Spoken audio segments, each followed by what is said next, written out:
Siria está aquí, a 8 horas de avión de España. Es la mitad de grande y su población se concentra aquí. ¿Por qué? Porque toda esta zona es un enorme desierto, pero un desierto muy importante.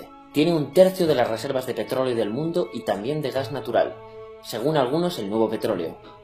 Para sacarlo de aquí y llevarlo a Europa, hay que rodear toda esta península y salir por el canal de Suez.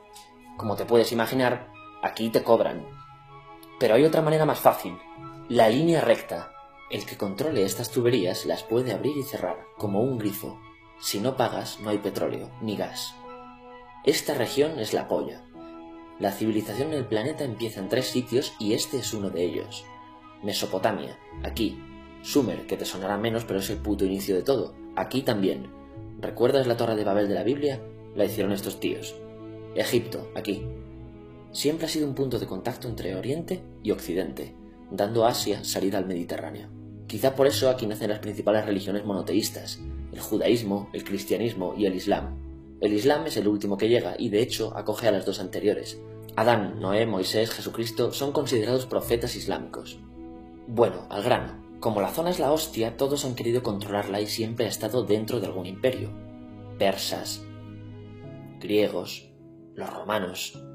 El imperio romano termina partiéndose en 2, y finalmente solo sobrevive esto. Ahora es cuando la última religión monoteísta, el Islam, construye su propio imperio. ¿Te acuerdas de las cruzadas? Bueno, pues son los europeos cristianos intentando recuperar esta zona de la que estamos hablando. Los últimos en llegar son los turcos, que ojo, no vienen de Turquía, sino de a tomar por culo en Asia, junto con Gengis Khan.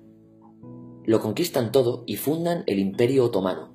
El Imperio Otomano se queda ahí hasta la Primera Guerra Mundial, 600 años. Cuando acaba la Primera Guerra Mundial, aparecen pequeños países donde antes estaba el Imperio Otomano, y por primera vez vemos a Siria en un mapa. Hasta ahora la habíamos dibujado para no perdernos. ¿Y quién se inventa esos países? Lo que te voy a contar es alto secreto. Bueno, lo era en 1916. Este súper secreto se llama Acuerdo de Sykes-Picot. Los franceses y los ingleses no podían derrotar solos al Imperio Otomano. Solo podían si les apoyaba la gente que vivía dentro, en su mayoría árabes. ¿Cómo se los ganaron? Pues les prometieron la Gran Arabia, un país solo para ellos. El único problema es que era un timo. Antes de seguir, recuerda una cosa. Los árabes son un pueblo, pero no una religión. O sea, un árabe puede ser musulmán, puede ser cristiano, y antes del Islam parece que hubo tribus árabes con tradiciones judías. Bueno, pues a los árabes no les dieron ese único país que les habían prometido.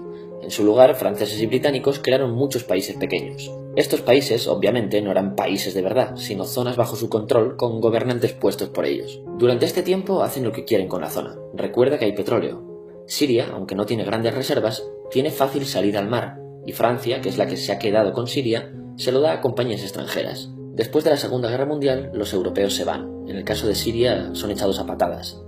Pero antes de irse, crean otro estado, Israel. No es el momento de hablar de ello, pero es un estado muy polémico que sus vecinos no reconocen. La prueba es que nada más irse los británicos, todos estos estados lo atacan. La zona, a partir de ahora, va a ser una puta bomba de relojería. ¿Y mientras qué pasa en Siria? Bueno, pues no es muy estable. Tiene golpes de estado constantes. En esa época aparece en Siria una ideología que se hace con el control y se expande por el mundo árabe, el Ba'ath. Esta ideología mezcla el antiguo sueño de una sola nación árabe con ideas socialistas. Y algo muy importante, es laica, o sea que no es religiosa. Siria se llega a unir con Egipto, un país con el que no tiene frontera. Pero no es algo raro, muchos de estos países intentan hacerlo también. Como recordarás, a esta gente se le había prometido un solo país y las ganas las seguían teniendo. Pero la unión falla. En este tiempo Egipto les convence para nacionalizar el petróleo. En Siria, Al-Assad, el padre del Assad de ahora, se convierte en jefe del estado Ba'ath. En Irak, también Ba'ath, comienza a ganar fuerza Saddam Hussein. Las diferencias entre ambos países dividen a los partidos Ba'ath de otros países en pro-Siria o pro-Irak. Ahora ocurre la Guerra Fría. El mundo se divide en 2, o eres de Estados Unidos o de la Unión Soviética. Son años muy movidos en los que se pegan constantemente con Israel, invaden su vecino Líbano y comienza una oposición islamista al régimen Ba'ath de Assad, los hermanos musulmanes. Vale, volvamos atrás un momento. Recuerdas que la mayoría de árabes eran musulmanes, ¿verdad?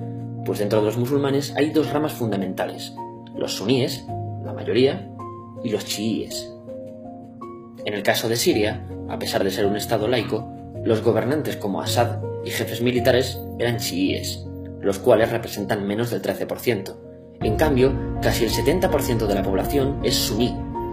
Un dato curioso es que los cristianos son casi el 10%. Que los chiíes controlen el gobierno y el ejército mosquea a la población suní, y este sentimiento es aprovechado por los hermanos musulmanes, islamistas radicales suníes.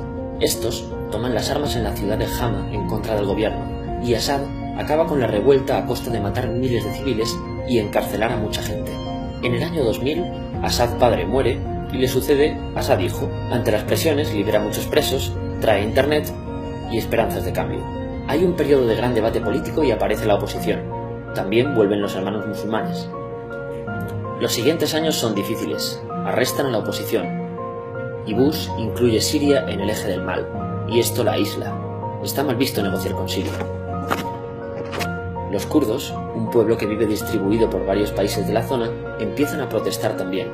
Hay represión y muertos. En 2011, te sonará esto, ocurre la Primavera Árabe. ¿Qué es esto? Bueno, es una protesta que se va propagando por todos los países árabes pidiendo más democracia. Como ves, el mundo árabe, a pesar de estar dividido en países, tiene tendencias generales. Cuando llega a Siria, Assad hijo termina usando el ejército y en los enfrentamientos mueren unas 1000 personas. Los enfrentamientos irán escalando hasta que se conviertan en guerra civil. No hay un momento exacto de inicio. Lo importante es que hoy en día hay numerosas facciones en juego. Vamos a verlas. Pero primero piensa en que todo está dividido entre chiíes, la minoría, y suníes, la mayoría. Chiíes y además laicos, o sea, no religiosos, son el gobierno de Al-Assad. Controla todo esto, que si recuerdas son básicamente las zonas chiíes del país. El gobierno de Assad está enfrentado al resto. También mayoritariamente laico, pero suní, es el Ejército Libre de Siria o FSA en inglés. Junto con el Frente Islámico, que es religioso, y otros 70 y pico grupos más, forman una coalición que la prensa llama simplemente la oposición. También suníes e islamistas, pero radicales, son Al-Nusra, llamados Al-Qaeda en Siria, porque son básicamente eso, Al-Qaeda en Siria. Otros islamistas radicales son el ISIS o Estado Islámico. Salen de Al-Qaeda en Irak, controlan la mayor parte de Siria e Irak y se han hecho famosos por sus atrocidades. Su objetivo teórico impacta a muchos. Es un Estado Islámico a lo largo de Asia, África y Levante, aunque a ti ya te suena, ¿verdad?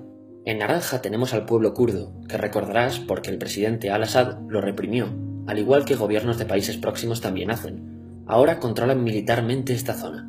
Antes de terminar, repasemos los apoyos internacionales a fecha de octubre de 2015. Las fuerzas de Al-Assad son apoyadas por Rusia, que ya tenía base militar en el país antes del conflicto, por Irán y por China. Todos son países de lo que Europa llama Oriente.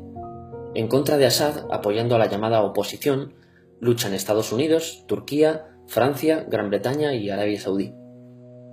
Podemos terminar con algunas conclusiones. Te advierto que esto ya es pura opinión.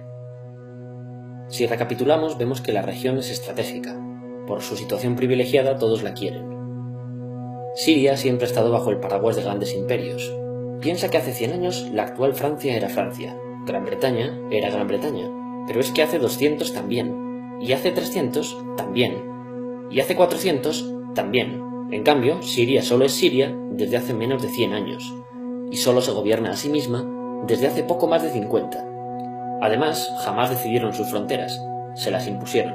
Europa divide Oriente Medio a su antojo para controlarlo, diseñando países sin tener en cuenta su población.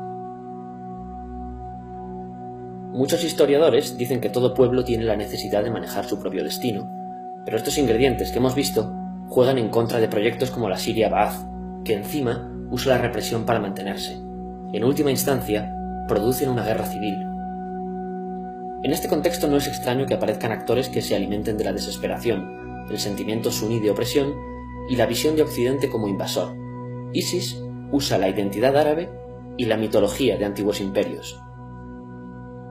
Cuando quieras entender el presente, pregúntate: ¿y el pasado?